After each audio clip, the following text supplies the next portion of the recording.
थोड़ी सी हंसी, थोड़ी सी मुस्कान, बस यही तो है खुशी की असली पहचान। नमस्कार, सुस्वागतम, वेलकम, अभिनंदन। मैं हूं आपके साथ आपकी अपनी होस्ट एंड दोस्त डॉक्टर वायरा की। आपका स्वागत अभिनंदन करती हूं आपके, मेरे और माता रानी के इस यूट्यूब चैनल पर। ओए होए, कैसे हैं आप? आज मैं आपसे बात करने वाली हूँ 27 फरवरी सोमवार का दिन और होला अष्टक आरंभ हो गया। हे भगवान, यानी कि अभी नया साल शुरू हुआ था और हम मार्च के महीने की तरफ भाग रहे हैं, क्योंकि इस बार 8 मार्च यानी मेरी एनिवर्सरी वाले दिन, यानी कि वुमेन्स डे वाले दिन होली है।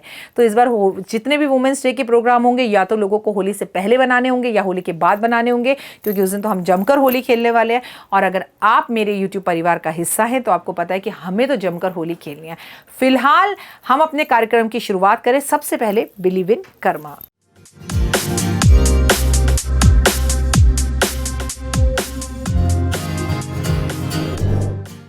ओए होए, बिलीव इन कर्मा रंगों से होना चाहिए। इतने सारे रंगों, जितने कलरफुल आपको मेरे कपड़े दिखाई दे रहे हैं ना, उतने सारे रंगों के साथ होली जरूर खेलना। होली एक ऐसा त्योहार है जो आपकी जिंदगी को कलरफुल बनाता है। ये तो मैं ही जानती हूँ कि कितनी मुश्किल से खींच खींच के पिछले 6 साल से मैं आप लोगों को जबरदस्ती होली खिला रही हूँ।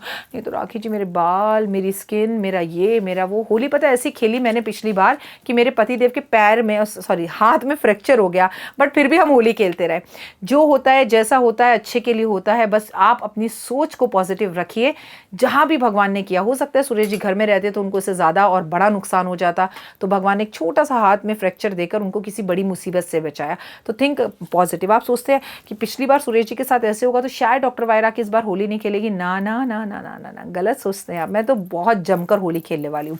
लेकिन फिलहाल तो मैं आपको होली से अलर्ट करने आई हूँ, क्योंकि 27 फरवरी सोमवार के दिन से होला अष्टक यानी कि जले कटे दिन शुरू हो गए, जब होते हैं महाजादुई उपाय, जादू टोना। अच्छा, महाजादुई उपाय, जादू टोना होता भी है और जादू टोने का काट भी होता है। मेरी 2-2 मिनट के उपायों पर प्लीज नजर रखिएगा। मैं हाथ जोड़ती हूँ, इधर उधर मत जाइएगा। रोज सुबह उठकर मेरा वीडियो देख लीजिएगा, क्योंकि 2 मिनट के उपाय में मैं आपके साथ शेयर करने वाली हूँ बहुत सारे ऐसे उपाय जिसमें हम अपने आप को कष्ट और तकलीफों से बचाएंगे। जब से आपको मैं बता दूं जले कटे दिन शुरू हो जाते हैं, कष्ट और तकलीफें आने शुरू हो जाती हैं, लोग एक दूसरे का अच्छा बुरा करने की सोचने लगते हैं, अपना बुरा खोलने की सोचते हैं। वो इस बार 27 फरवरी 2023 से होला अष्टक जले कटे दिन है। आज से आपको बहुत संभल कर रहना है। किसी के घर का भोजन नहीं करना, किसी के हाथ के भोजन नहीं करने, किसी को अपने घर के जेवर, अपने घर के कपड़े, अपने घर की ज्वेलरी नहीं देनी, किसी और का कपड़ा नहीं पहनना, बाहर घर के कम जाना है।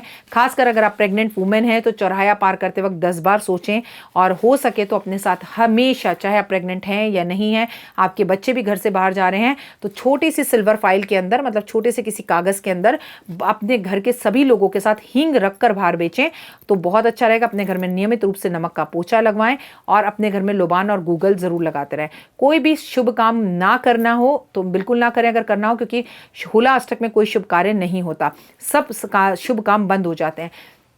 आपको कोशिश करनी है कि सफेद चीज किसी के घर की ना खाएं, ना किसी को खाने के लिए दें, क्योंकि दूसरा भी वहम करेगा ना।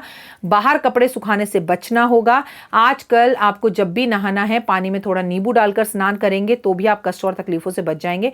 अब नींबू मैं डालने को कहती हूँ तो एक आंटी ने कहा कि मैं तो नींबू पानी में डाला और नहा ली। नहीं आंटी जी, नींबू का रस पानी में डालिए, नींबू का छिलका फेंक दीजिए और उससे नहाइए, वो बहुत अच्छा रहेगा। 2 तुलसी के पत्ते परिवार के सभी लोगों को रोज खिलाएं तो भी आप जादू टोने से बचे रहेंगे। इत्र परफ्यूम कम लगाएं, क्योंकि इत्र और परफ्यूम पे सबसे ज्यादा जादू टोना जल्दी आता है। किसी का भी सामान प्रयोग करने से बचें। गंगा जल जरूर पिएं, संभव हो सके तो गंगा जल में स्नान करें। घर का ही खाना खाएं, मेरी ये सलाह है। हनुमान चालीसा, संकट मोचन, बजरंग बाण जरूर पढ़ें। आप जो है अगर गर्भवती महिला हैं तो अपने बच्चे का और अपना बहुत ध्यान रखें। गीता का पाठ जरूर करें। पूजा ज्यादा से ज्यादा करें। घर में धूप, दीप, अगरबत्ती, हवन, लोबान जरूर जलाएं। बाल 90% बांध कर रखें।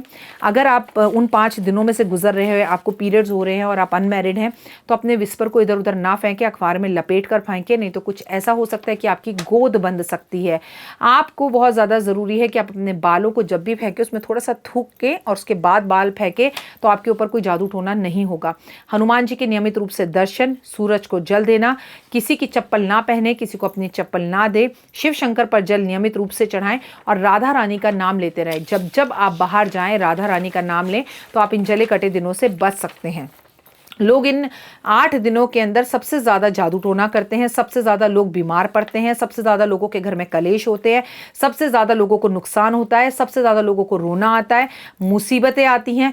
पितरों से माफ़ी मांगे, पितरों के नाम का भोजन निकालें, पितरों को रंग सबसे पहले लगाएं। इन दिनों में आप पंडित से पूजा करवा कर अपने जादू टोने को ख़त्म भी करवा सकते हैं। जैसे आपको लगता है मेरी दुकान पहले बहुत अच्छी चलती थी, अब रुक गई है, अब नहीं चल रही है, जैसे किसी के घर पर आने के बाद मेरा ये काम ख़त्म हुआ, तो आप इन जले कटे दिनों को, जो कि 27 फरवरी से शुरू हो रहे हैं और 8 मार्च तक रहेंगे, 9 मार्च की सुबह सब सही हो जाएगा। 8 तारीख की होली है, 8 मार्च की इस बार, जिस दिन वुमेंस डे भी है। तो आपको ये समझना होगा बहुत अच्छे से कि आप चाहें तो अपने जले कटे दिन के रास्ते भी खुलवा सकते हैं। अगर आपके जीवन में बहुत ज़्यादा परेशानियां आ रही हैं तो उसके लिए हम कुछ उपाय भी कर सकते हैं, जो केवल और केवल इस 8 दिनों में, जले कटे दिनों में हो सकता है, या फिर हम इन्हें होली के साथ साथ दिवाली के जले कटे दिनों में भी कर सकते हैं। लेकिन जितना ज़्यादा जादू टोना इस समय पर खोला जाता है या किया जाता है, यकीन मानिए इतना तो होली पर भी नहीं किया जाता। होली और दिवाली में फ़र्क क्या है कि होली हमेशा पूर्णिमा पर आती है और दिवाली की अगर बात की जाए तो हमेशा अमावस पर आती है। दिवाली पर हमेशा गर्मी से सर्दी आ रही होती है और होली में हमेशा सर्दी से गर्मी आ रही होती है। दिवाली पर हम आग का प्रयोग करते हैं, दिए जलाते हैं, जबकि हम सर्दी में पानी का प्रयोग करते हैं, फागुन के महीने में मनाते हैं और एक दूसरे पे मौज मस्ती में, कलरफुल कपड़ों में और एक दूसरे पे कलरफुल रंग डालते हैं। अपने घर की चौखट पर लगातार आपको रंग डालना चाहिए। आपके घर की छत पर आपको तुलसी का एक पौधा रख देना चाहिए। अपने घर के बाहर झंडा ज़रूर लगाना चाहिए। आपको कुछ भी खाने से पहले थोड़ा सा पितरों के नाम का ज़रूर निकाल देना चाहिए। और जिन लोगों पर आपको शक है कि ये हमारे घर आते हैं तो कुछ करते हैं या हम इनके घर जाते हैं तो कुछ होता है, ऐसे लोगों का फ़ोन भी इन 8 दिनों में ना उठाएं, क्योंकि मंत्र पढ़कर और फूंक मारकर लोग आपके फ़ोन तक पर बहुत सारी नेगेटिव चीज़ें करते हैं और सच में करते हैं। आप ज़्यादा पढ़े लिखे होकर ये मत सोचिएगा ये चीज़ें नहीं होती। मैंने लोगों को ना राजा से रंक बनते हुए देखा है, और वो भी सिर्फ इन 8 दिनों में। तो संभल कर और बहुत तरीके से चले ताकि आपके ऊपर कोई मुसीबत ना आए। फिलहाल मुझे दीजिए इजाज़त। परमपिता परमात्मा से ये कामना करूँगी आप ठीक रहें और आप डॉक्टर वाई राखी के इस यूट्यूब के साथ जुड़े रहें। लाइक, सब्सक्राइब, शेयर ज़रूर करें, फॉलो करें, क्योंकि मैं आपको 2-2 मिनट के उपाय उस टाइम पर इतने अच्छे बताऊंगी कि अगर आपका कोई चाहे तो भी बाल बांका नहीं कर पाएगा। फिलहाल मुझे दीजिए इजाज़त। अपना और अपनों का रखिएगा खास ध्यान। माता रानी से कृपा है कि इन फागुन के कलरफुल महीने में आपके जीवन में रंग बरसे, कष्ट और तकलीफ़ें ना हो। धूप दीप जलाएं और भगवान की शरण में ज़रूर जाएं।